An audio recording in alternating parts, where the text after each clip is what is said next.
Welcome, and thank you for joining this webinar presenting the 2024 Notice of Funding Opportunity for the National Endowment for the Humanities Research and Development Grant Program.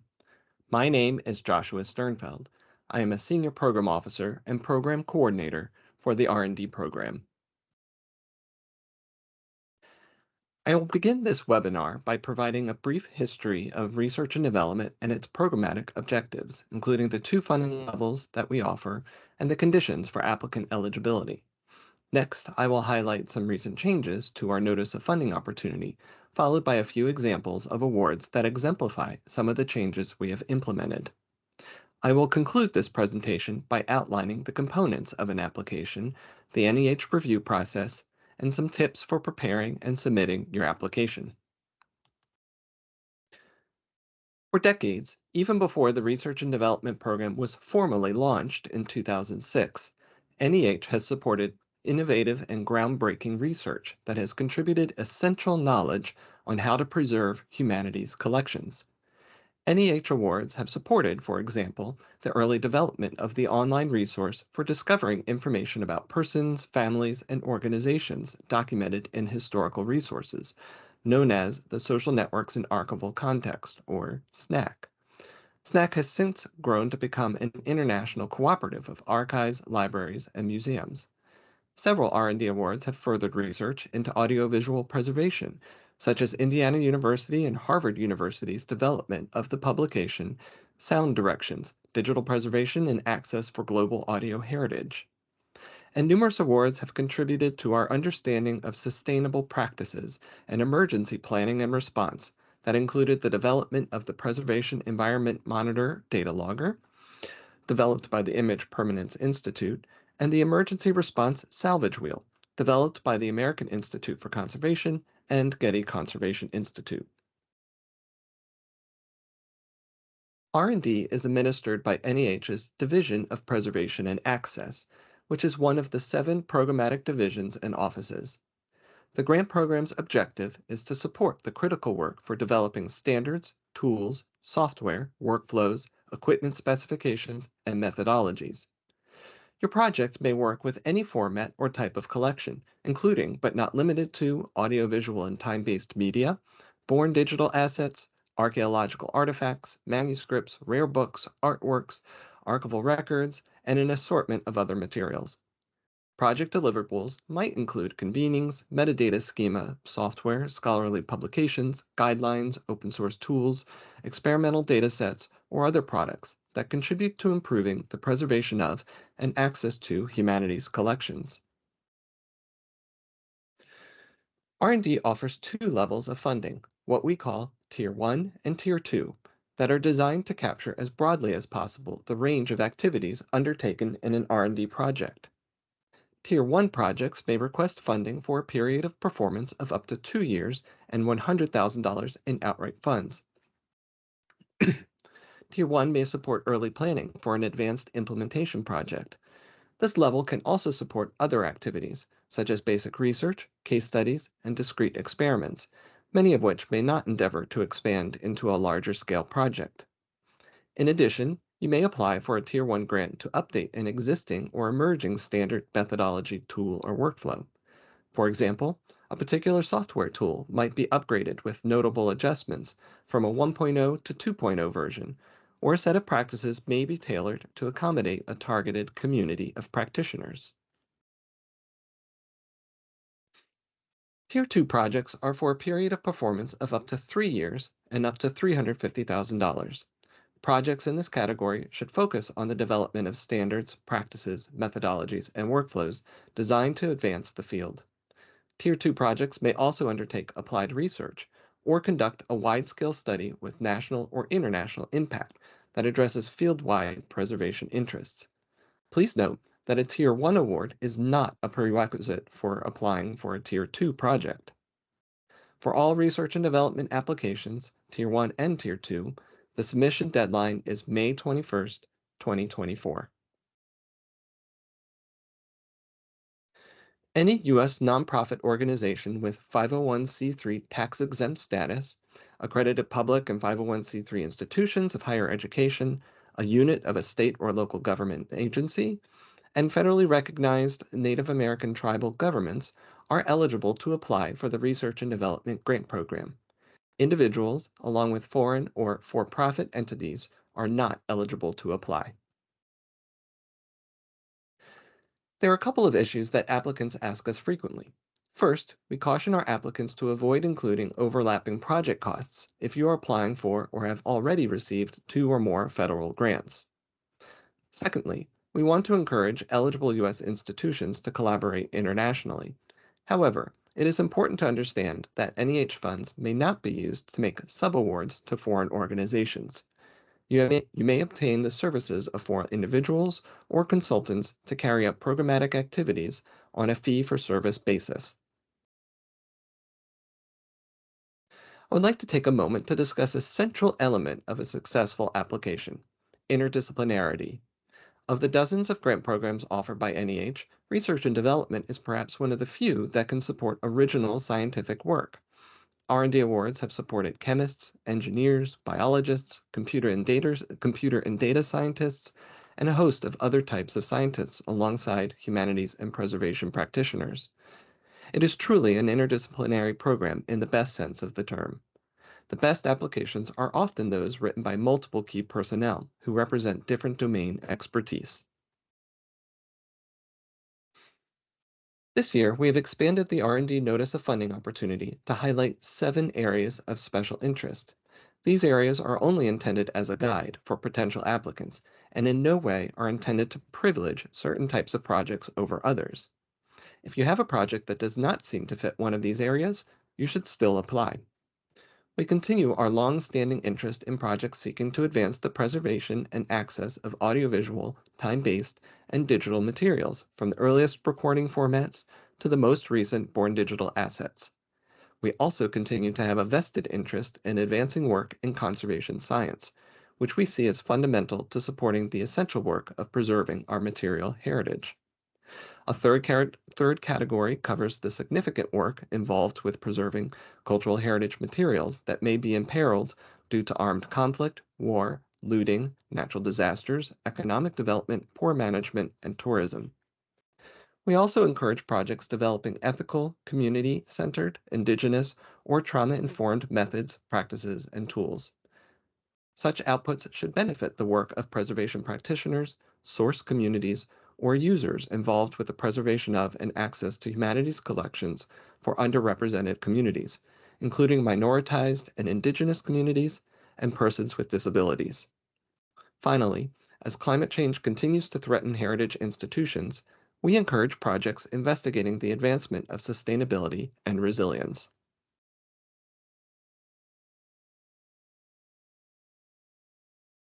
For this year, we have added 2 new areas of special interest. R&D encourages project submissions seeking to further theory and practice in core heritage collections work, such as appraisal, arrangement, description, cataloging, knowledge organization, and digital curation.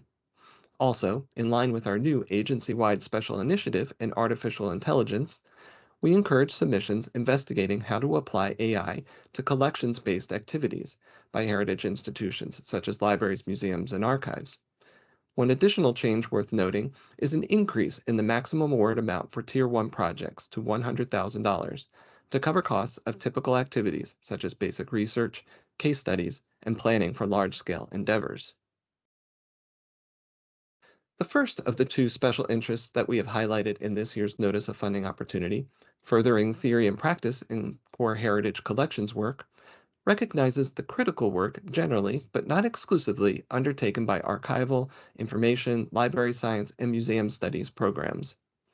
Investigations in knowledge organization, cataloging, indexing, and collections management can have a significant effect on how humanities collections are preserved, curated, and made more accessible.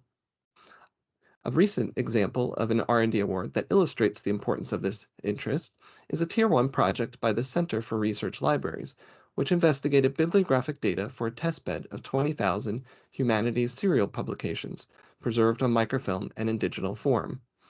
This project was to determine how such information could be combined with existing data on print serials The study to assess the quality and reliability of bibliographic records informs libraries about how they may apply actionable information in their stewardship of critical humanities resources. The second new special interest in R&D encourages projects investigating the use of artificial intelligence in collection-based activities. NEH launched a new agency-wide research initiative, Humanities Perspectives on Artificial Intelligence, to support research projects that seek to understand and address the ethical, legal, and societal implications of AI. Research and development is one of 10 NEH grant programs that are part of this exciting initiative.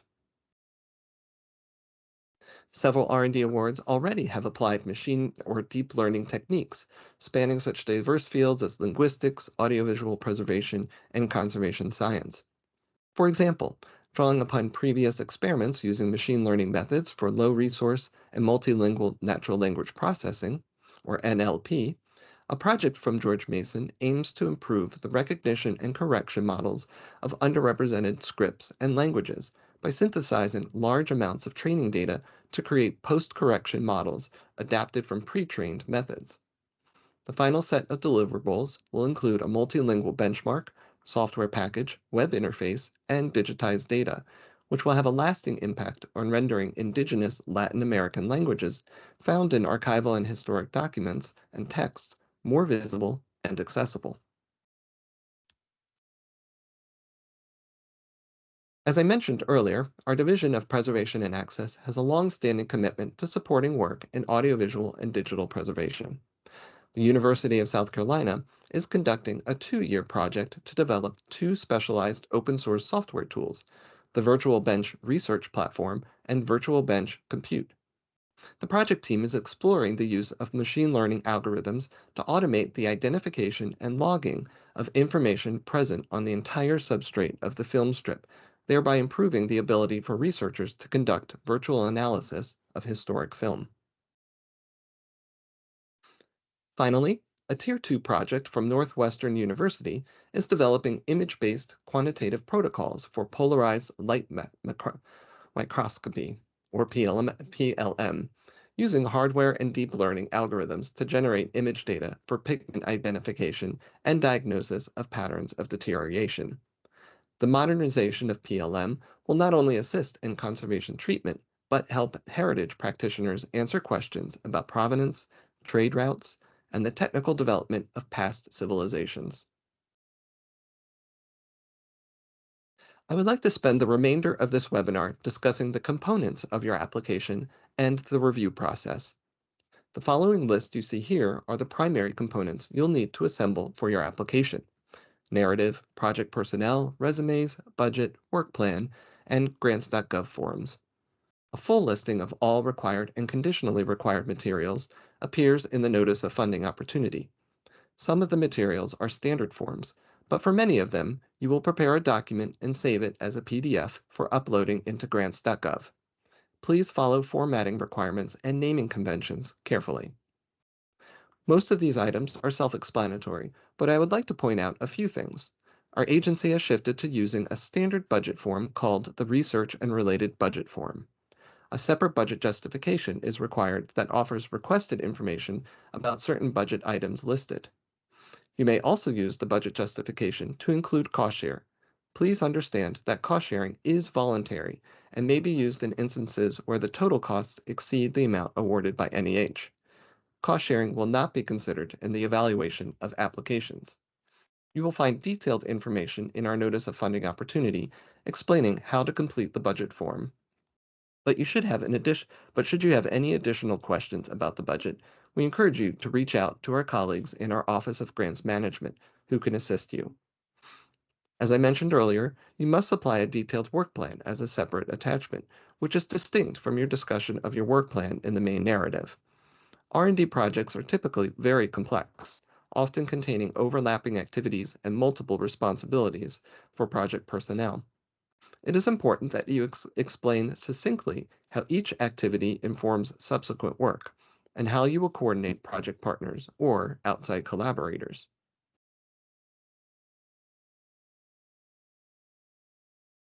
Please note that several attachments that used to be required are now recommended, which means that we encourage but do not require submission of these components.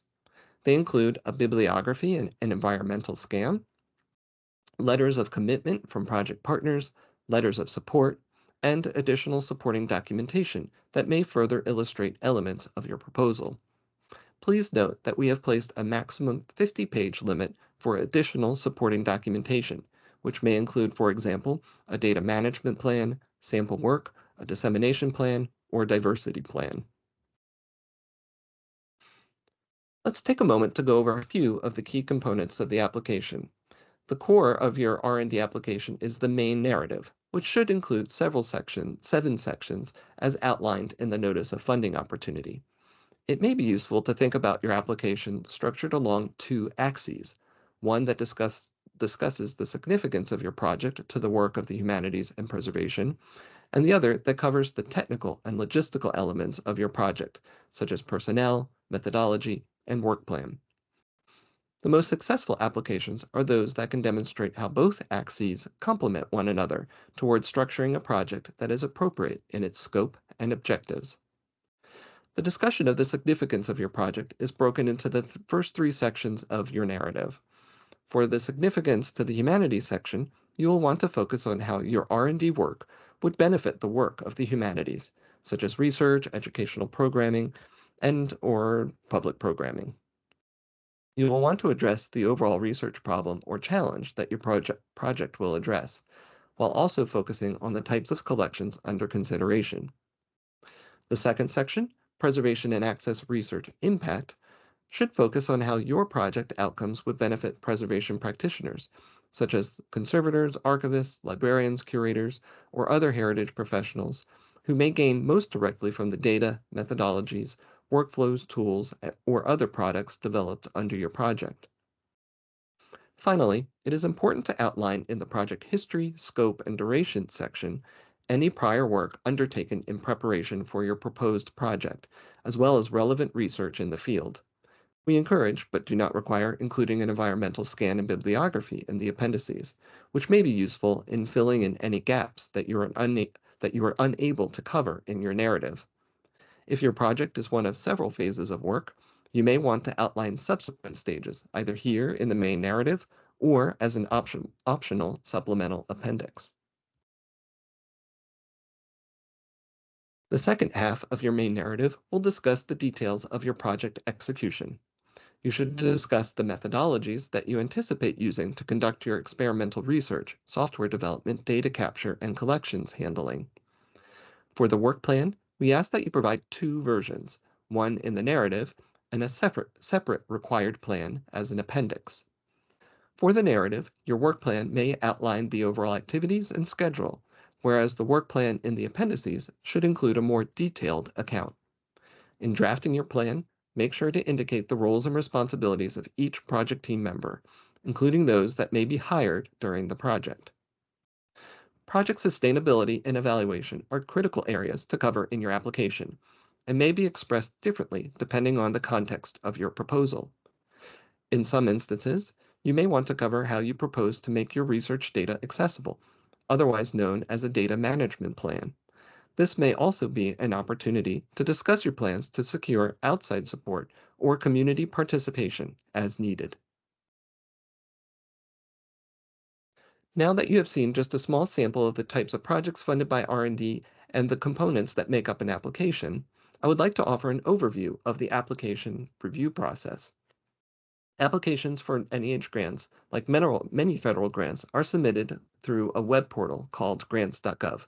If you are new to the system, I would recommend spending some time familiarizing yourself with it before you submit your application.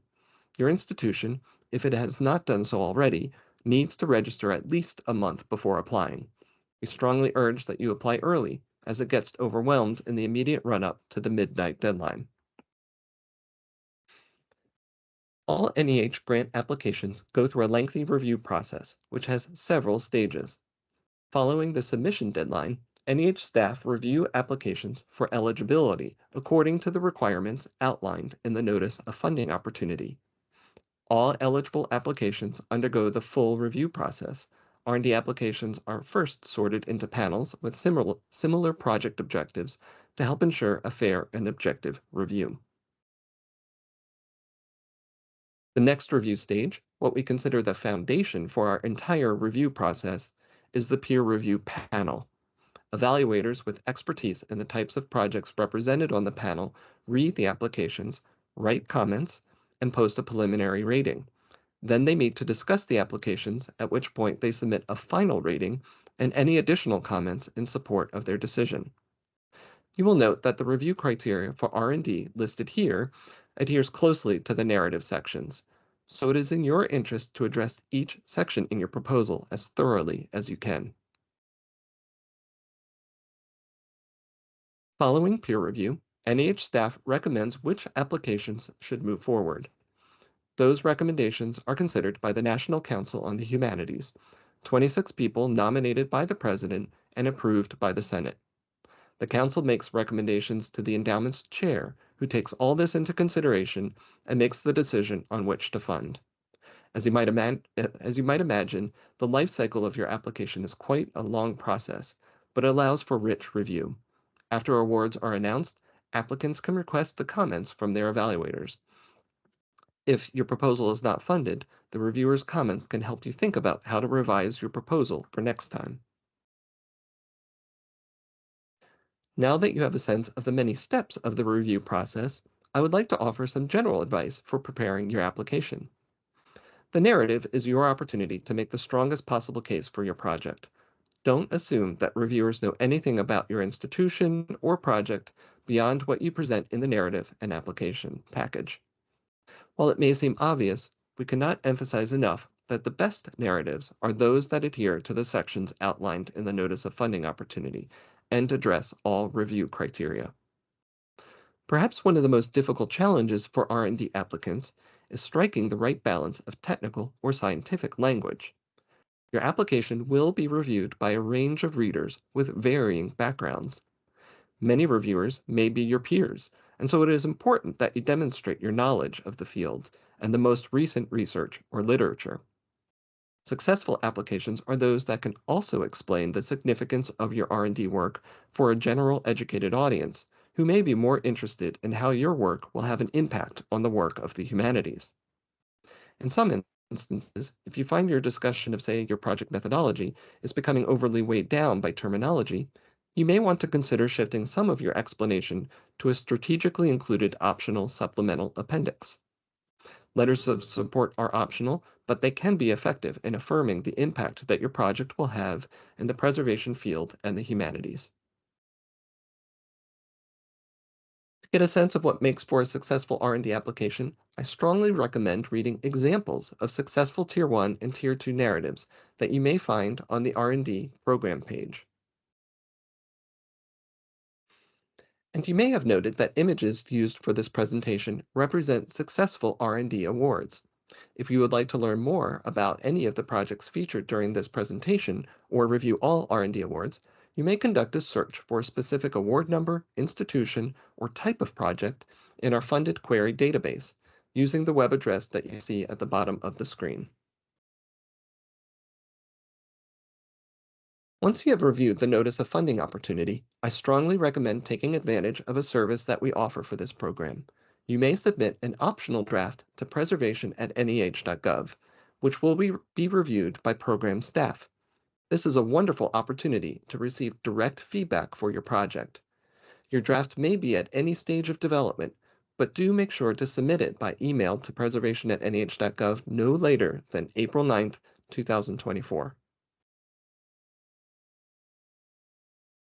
We tend to see the same errors from submitted applications. For R&D, often we receive projects that are overly focused on preserving a specific humanities collection at your institution.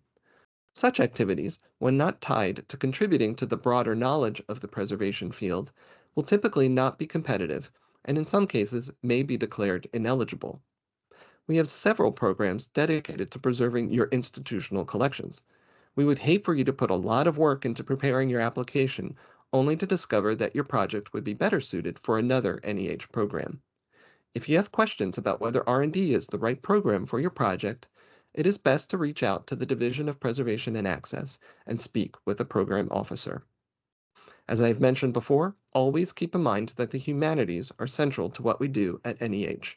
It is the primary lens with which we review all grant proposals, even those that are scientifically based, as may be the case for an R&D project. Applicants often get in trouble when they don't plan. You want to make sure that you have enough time to study the guidelines, prepare the scope of your project, consult with partners, collaborators, and your administration, draft your application, and get feedback from colleagues. Evidence of an underprepared application tend to appear in a budget that does not adequately reflect the project activities or an underdeveloped discussion of the significance of your project. Finally, remember to adhere to page limits and file formats for all components of your application. In fact, we reduced the page limit for Tier 2 projects from 15 to 12 pages in the interest of making the process less burdensome for all applicants. Failure to follow formatting and page limit guidance will result in your application being declared ineligible. I hope this presentation has been useful in planning to apply to research and development. Again, please do not hesitate to reach out to us. You may email our general inbox, preservation@neh.gov, or me at jsternfeld@neh.gov if you have additional questions about the program. Thank you.